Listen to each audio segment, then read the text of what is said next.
You can literally on Facebook, you could type down to the address of a home Okay. and you could put a radius around that home and start marketing to specific individuals. So I would leverage listings, but I would also, and around the listing. So I would basically drop a pin, leverage the listing around that listing, and say everything from here's our open house, here's the information about the property, everything from this home's price is going to directly influence the price of your home. Please check it out. But then I would also target high rental density areas around the area as well. So if I knew there were apartment complexes, specifically in San Diego, Mission Valley is home to so many apartments. So it's like UTC and stuff like that around the area. Got it. So I would basically target those as well, and I would drop a proximity or a geo target around those areas as well, and then again shove those listings out to places that would be more buyer centric at that point. So I'd be leveraging the sellers on one side, and then I'd be leveraging the buyers on the other side, because I know my seller eventually is going to care about how many buyers did this bring in, and I could show, hey, the rental high density rental areas, this is the interaction rate, and then in your neighborhood specifically, this is the interaction rate. Welcome to Rethink Real Estate. My name is Ben Brady, and this is a real estate podcast aimed to deliver sales strategies, marketing tips, and business insights from industry experts and myself to build a listing-focused business for the future. Let's get into it. Okay, I've had the marketing machine. I've had, what else have I had? I've had a few good ones, okay? The Messiah of marketing, I don't know. I don't know what else I can go with you at the moment, Chris, okay? You've got any new nicknames? No, not really. Just the busy marketer. How about let's do that? Just the always working marketer. So, folks, I just want to give you a bit of an update on Chris's status over the last couple of days. He calls me and goes, my computer just died. I'm like, why? Because it's had enough of you. It's had enough of you. We listen to Ben all day, every day, me and my computer. And, it finally decided to just jump off my desk and it was over. It was done. Callista said in that message, I don't think neither of us responded because she responded to it pretty late yesterday when you're like, my computer died. It was sick of listening to Ben. So it died. And Callista's like, we're all going out the same way. It's very true. Very true. It's good to see the love's good in the household at home. But mate, today we're going to do a bit of a rapid fire thing, like just things happening in the real estate space, but not only real estate space, a bit of tech advertising space. There's a lot of hype going on in a multitude of areas at the moment when it comes to just change. Market change drives, change within an industry, drives innovative thinking, drives an opportunity for a lot of people to create. And, like Uber was created in the last recession. Like there's so many innovative companies that were created in the last recession that today I wanted to bring up a few topics with you and get your perspective on it. The first one that definitely has been a project for us at Harcourts Auctions is ChatGPT and OpenAI and how we can use that in the real estate space. Yeah, perfect. I mean, it's obviously making massive, massive waves right now. ChatGPT. If you guys don't know, ChatGPT is an artificial intelligence, basically chatbot that's doing wonders right now across all industries, not just our industry. Like today, actually, not when we release this, but today when we're recording, BuzzFeed actually just announced that they were going to start using AI like ChatGPT to write a majority of their content. Their stock price went to 150% literally overnight because of this, because they decided, they're going to cut copywriters.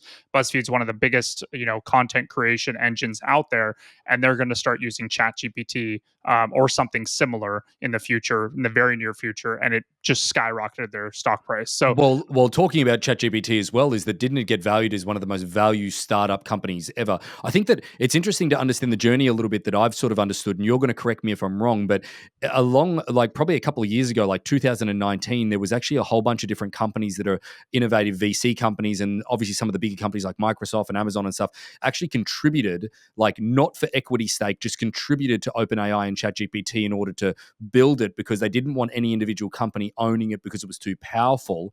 That's recently then changed. All of these companies have ultimately chipped in money for it to function and work, because I think it's costing them about $2 or $3 million a day at the moment.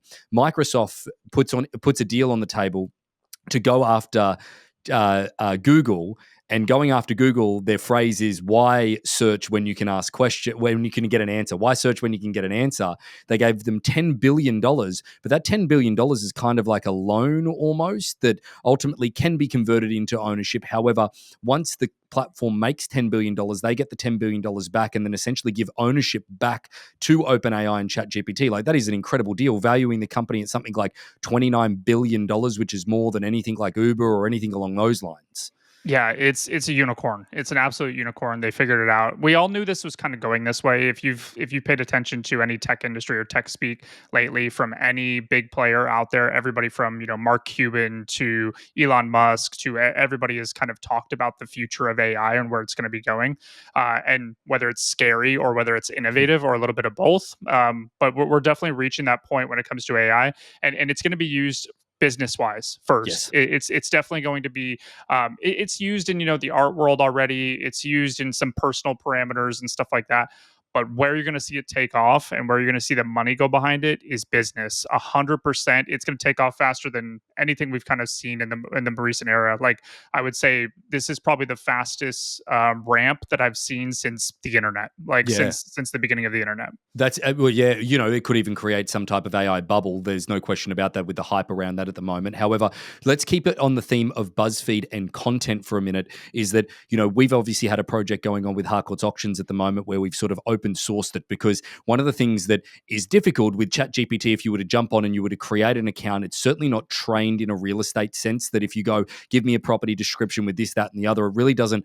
It hasn't set the tone from a real estate perspective. So what we've been doing on a project-driven basis is creating a website for the real estate community to be able to use, where that chatbot has been trained in the real estate space. So Callista's been behind that. Chris, you've been working on it. Why don't you tell us a little bit more about that?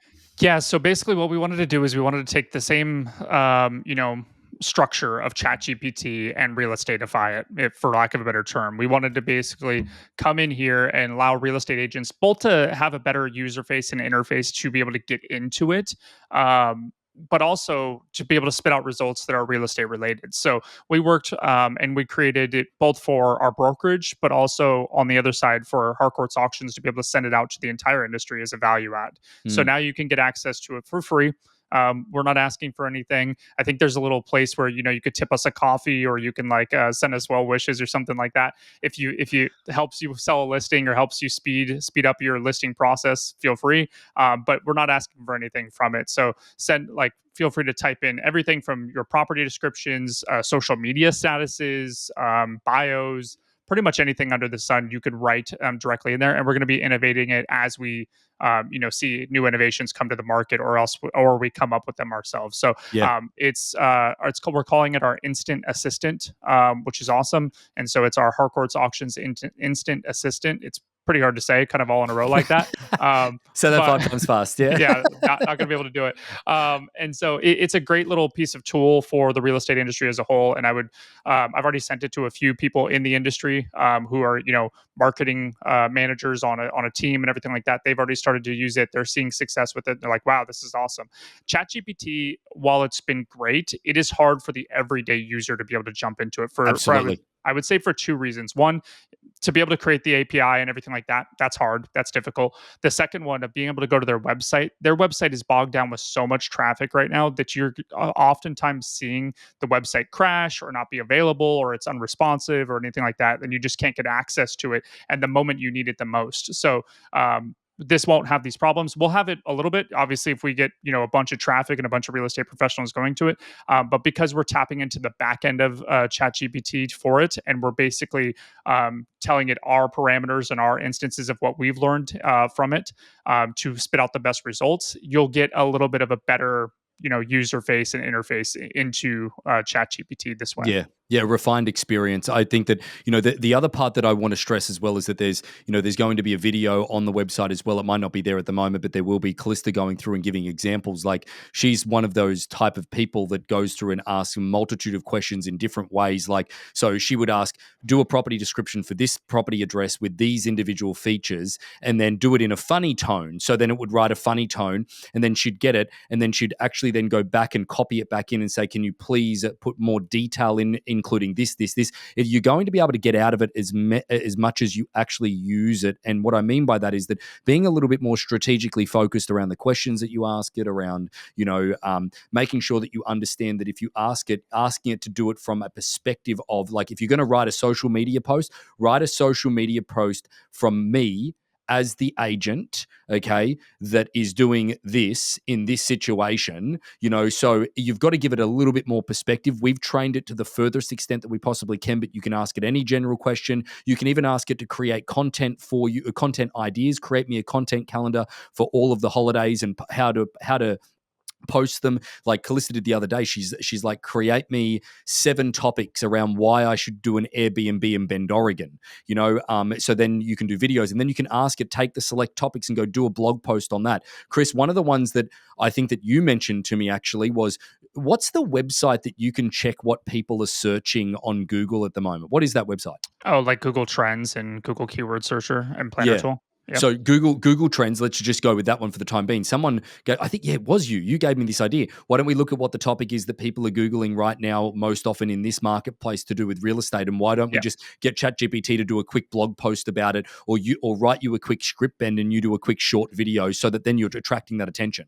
Yeah, and if you guys don't know, you can type in Google Trends, and what you can do from that standpoint is you could type in any topic directly in the top, and it'll give you all of the breakout terms and everything that's being searched right now, and it's kind of on an uplift from that standpoint. You can also see what's tanking and what's not doing well in the market from a search perspective. But you can also filter that down into specific areas. So, say if I'm in San Diego County, or Orange County or anything like that, I can actually type down into counties, down into cities, down into Mm. states.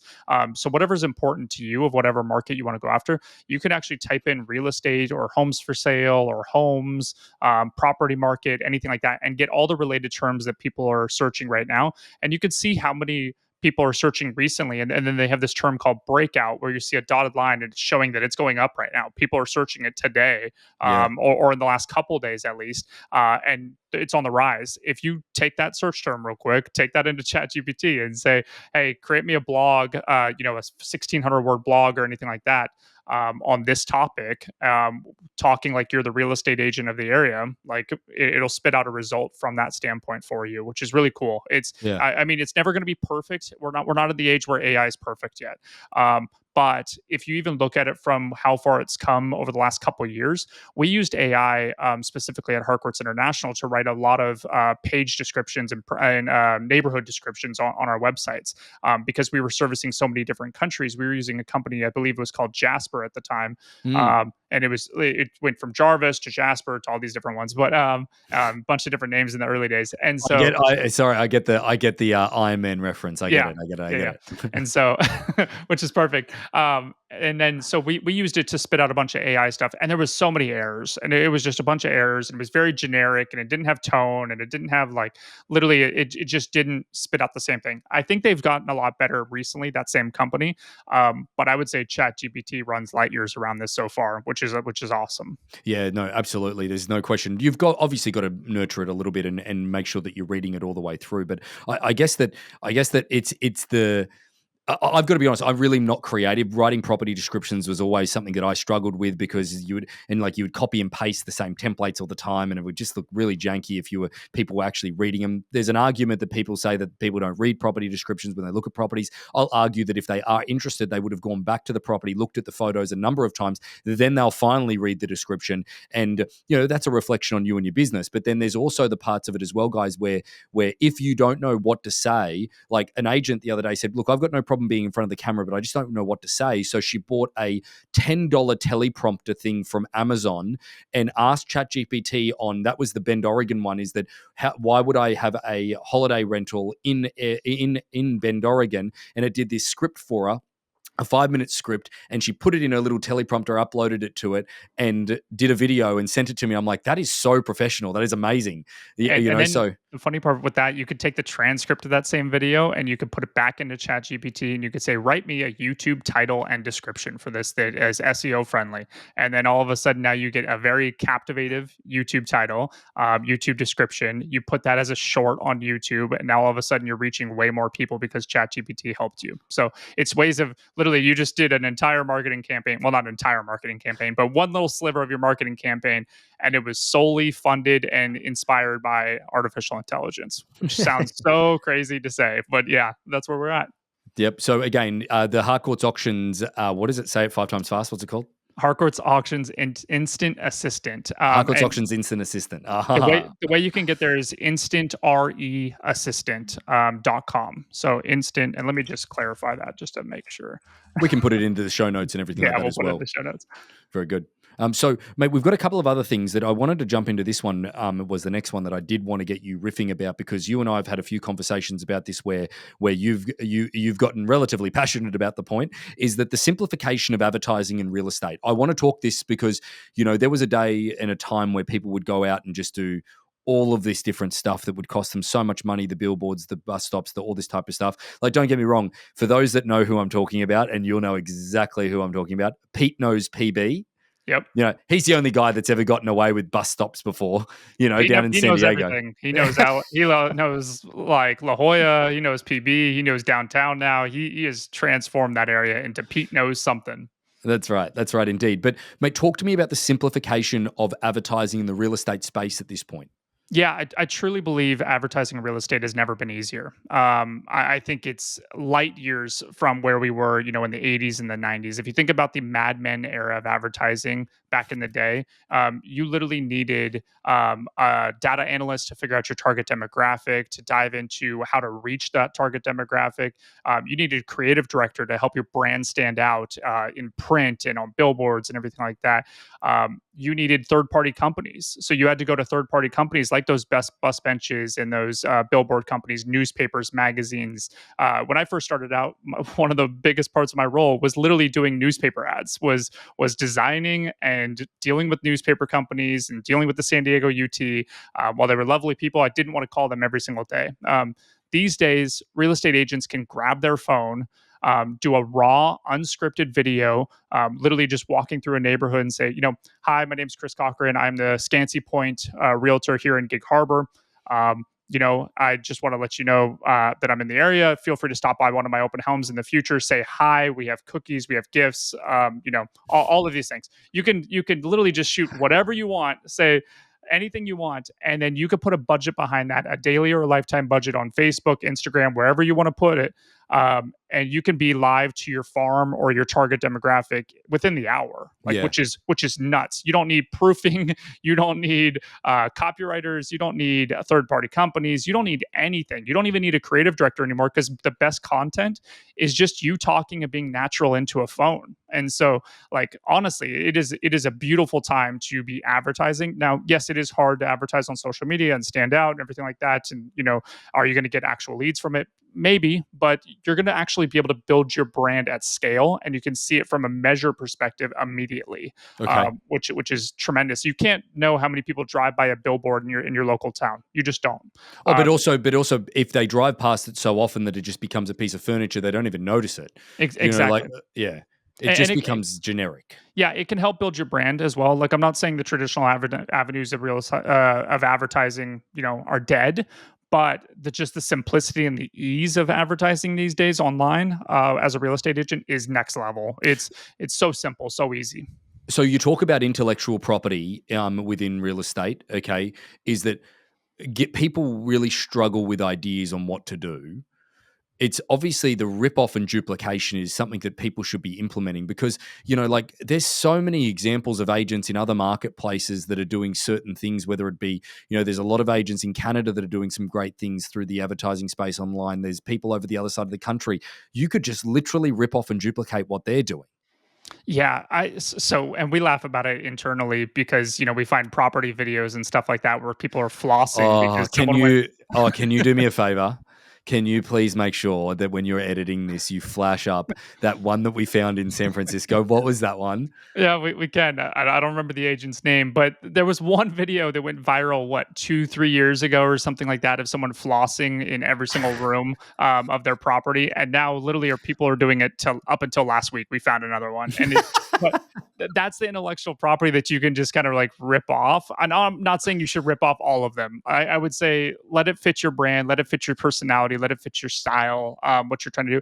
But there's so many different things that you can take inspiration from. And they say the best artists take inspiration from other artists. And so if you go over to, your friend agents from Australia, you look at what, companies like Place and Ray White and Harcourts International over there are all doing.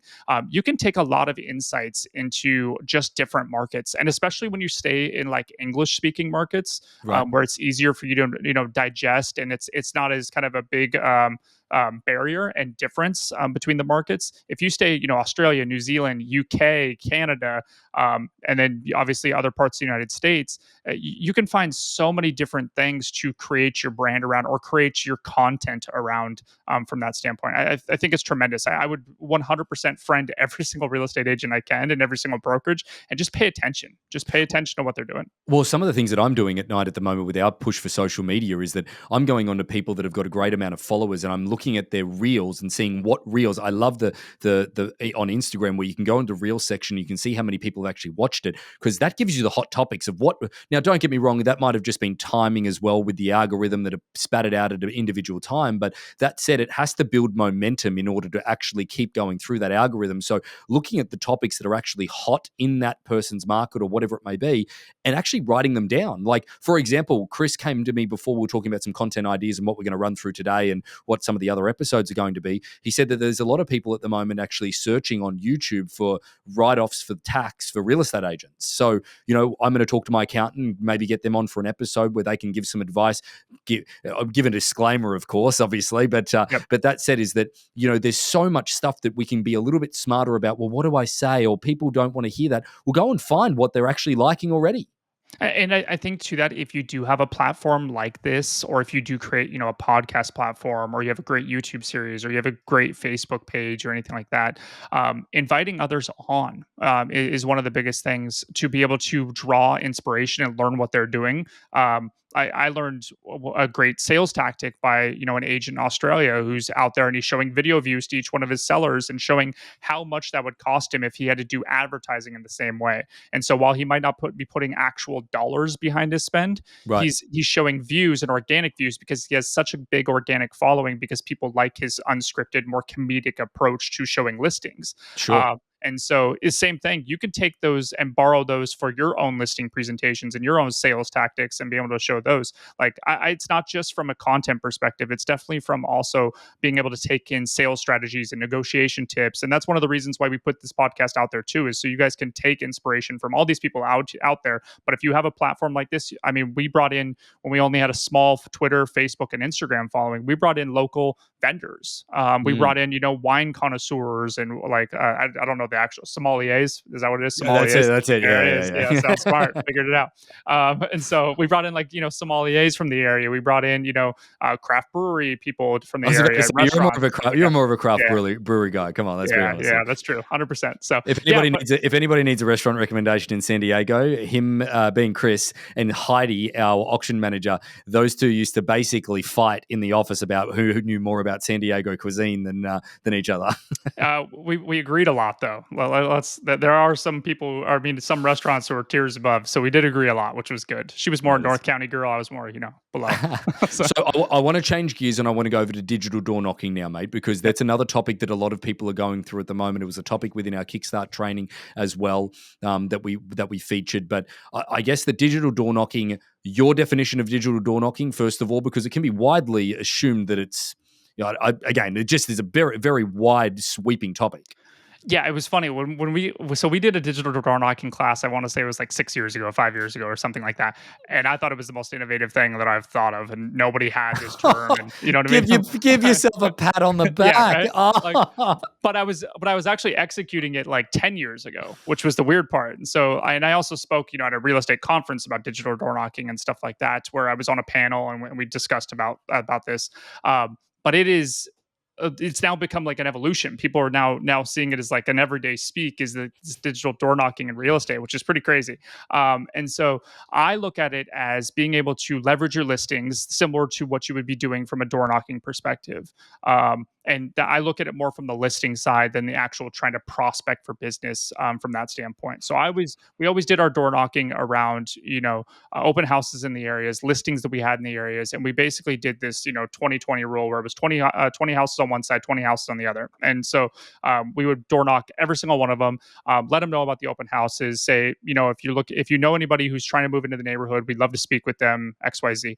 It really wasn't about selling the listing. It Mm. wasn't. It was about leveraging the listing, getting everybody aware that we're about to put a sign in that yard, and this listing is about to hit the market, and it's going to get, hopefully top dollar. So that's what we used to do.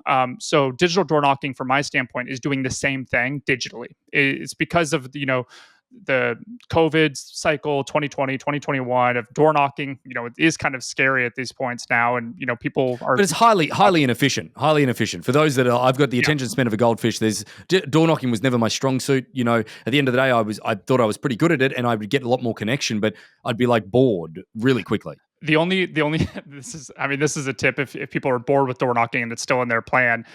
We brought people out there with us, and so I would have an agent who we would sit there and we'd compete against each other, and we'd see who could door knock Oh. the most, but also who could set the most appointments, and then the loser has to buy beer. And so No, that no, was no. I've got another one for you. Here you go. So when I was in school, I did real estate whilst I was in school, but I also, because I was paid nothing, I did telemarket, like, so for a telecommunications company selling like phones, like phone plans for the house landline, and it was in Ipswich. For those that know Brisbane, it was in Ipswich. It's not exactly the most glamorous place in the world for those that live in Ipswich. I'm sorry, but still, there won't be many listening to the podcast, I'm assuming. But either way, is that so we would go in as pairs, and the goal was to introduce yourself and use a different name for the person that you were with, and not try and burst out laughing. So, for example, if you and I went up there, Chris, okay, and we knocked on the door, knock, knock, knock. Hi there, my name is Ben, and this is John, and you would try and not laugh, right? So I did one where I knocked on the door and I said, my buddy Nathan was with me because we were doing it together. Knock, knock, knock. Hi there, my name is Ben, and this is Jeremy. And he just burst out laughing, and it was like, oh, I'm sorry, I don't know what his problem is, and we did the intro and whatever. But then, so the next one, he got me so good, I literally laughed out loud at the door. Knock, knock, knock. And he's like, "Hi, my name's Nathan. This is Dora the Explorer, and I have just lost it." Anyway, sorry. so you guys were just super troopers in this, like Oh, it was like the just, movie yeah. Super Troopers. Yeah. I don't know what you're talking about, but still, yeah. You need to watch the movie Super Troopers. 10 out of 10. Talking about reviews and everything like that. But back on topic, being digital door knocking, like, how do you strategize the fact of getting in communication with the do not call registers and all that type of stuff?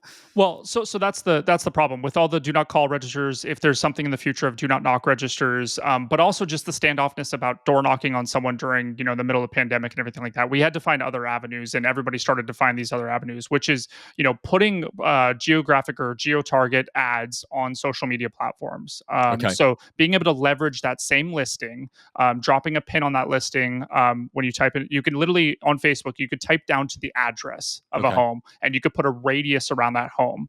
So what we do is I put a radius, or I would even draw polygons in certain areas, and actually just draw on the Facebook advertising from that standpoint, and start marketing to specific individuals. So I would leverage listings, but I would also, and around the listing. So I would basically drop a pin, leverage the listing around that listing, and say everything from here's our open house, here's the information about the property, everything from this home's price is going to directly influence the price of your home. Please check it out, everything like that.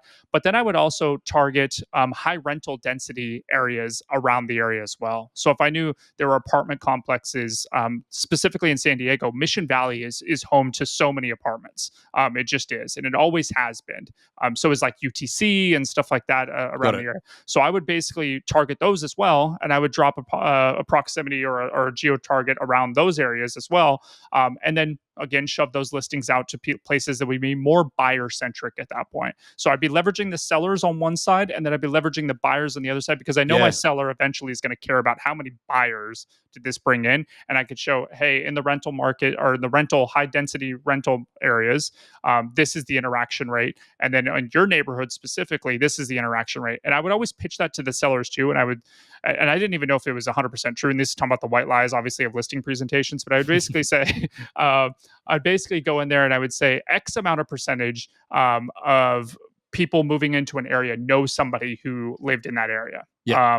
And we found the statistics at the time. I don't know if they were accurate, obviously, because who's polling literally every single person? But that's what we would pitch out there, and we'd say, the neighbors are most likely going to know somebody who wants to move in this area. So that's why we're also showing it to the neighborhood at the same time, not to just show the neighbors, the inside of your home and everything like that. So it was a great tactic, and I would say it still works to this day. It is a way for you to leverage your listings both again to sellers, so you can hopefully get more listings in the future. But then I would also target, rental areas. I would target, certain places in the market where people are looking to upgrade or get out or downsize into and stuff like that. So So one of the tactics that are just coming to mind now that you could possibly use if you're going into a rental community and you understand what the average rent is per month, you look at a property and a price point that then your mortgage might be very similar, only a little bit more or maybe around the same, and you market it into that community. If you're looking to do the buyer exactly. side of the business, that could be really, because you have the right to market any property that's on MLS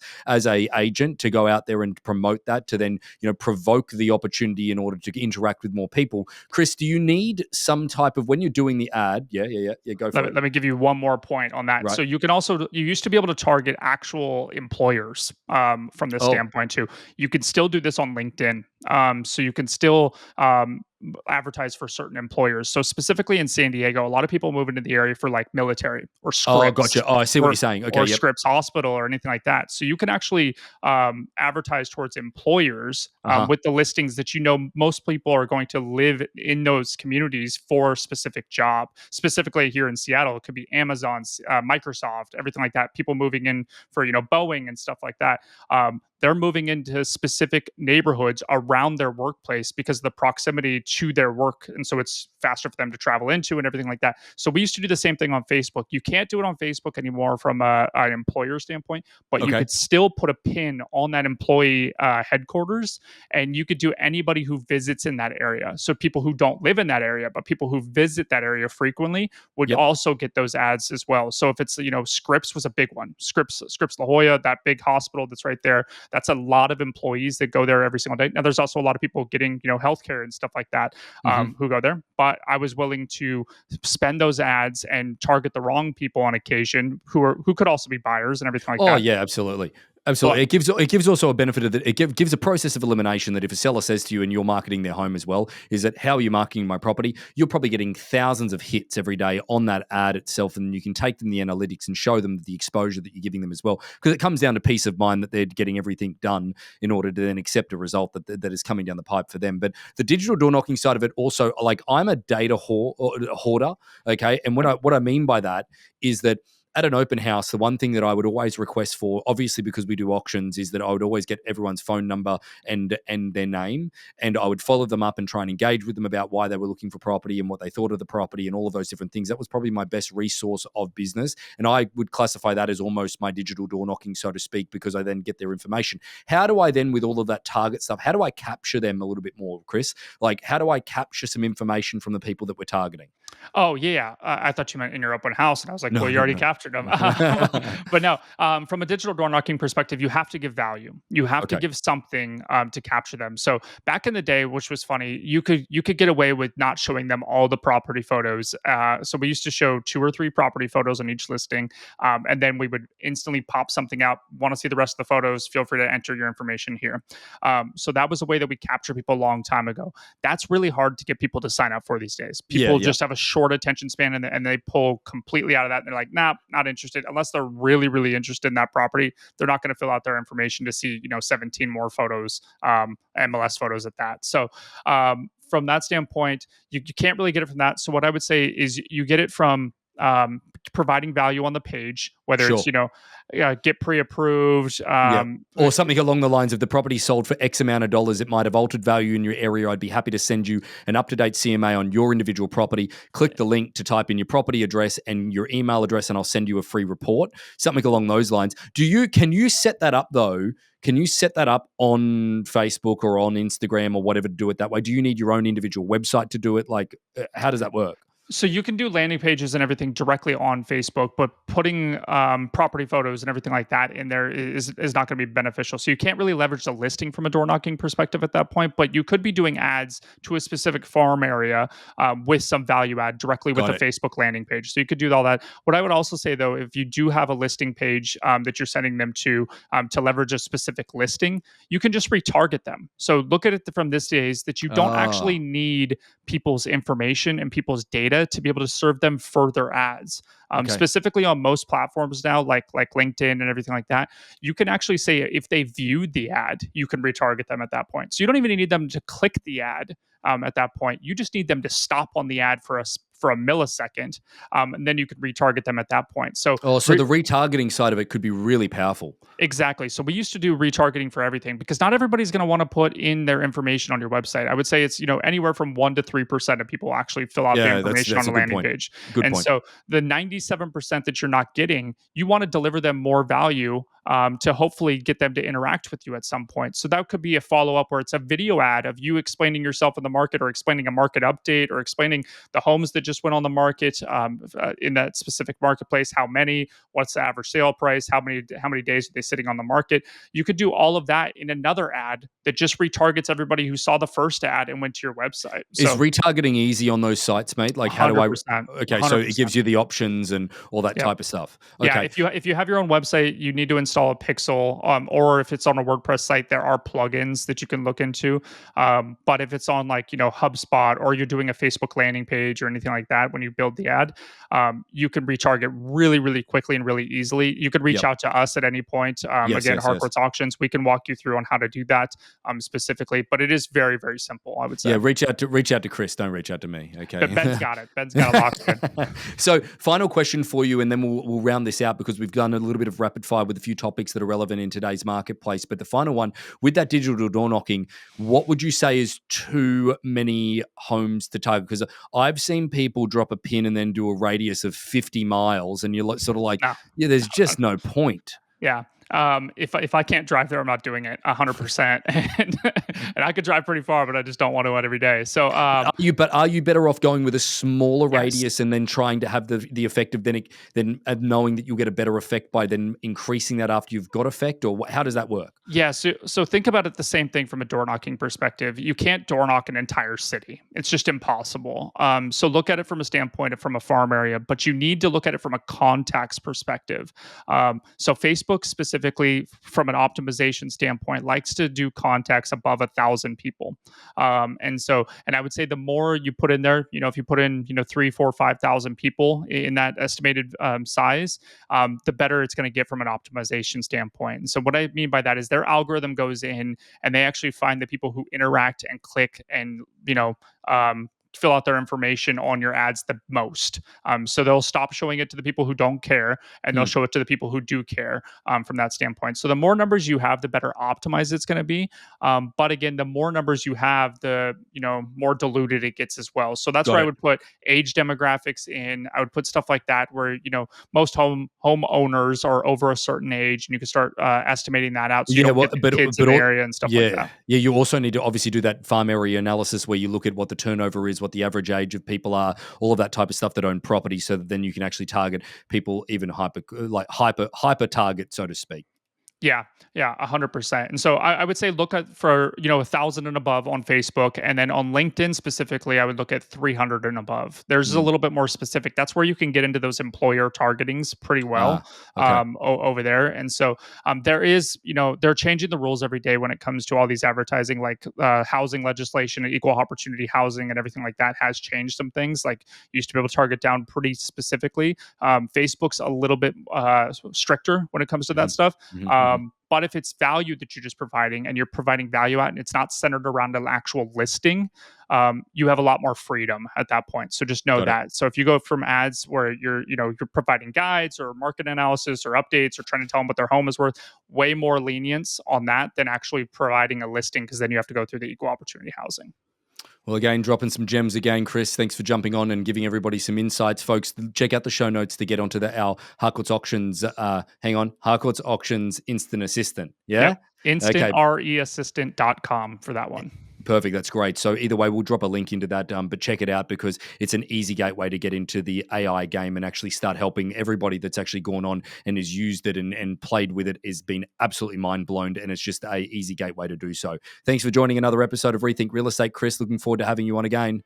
Thank you. Appreciate it. So about 75% of our audience hasn't liked, followed, or subscribed to our podcast. It would mean the world to us, and it would help this podcast more than you know to expand our reach if you were to like, follow, or subscribe on any of the platforms that you're watching or listening on. Thanks again.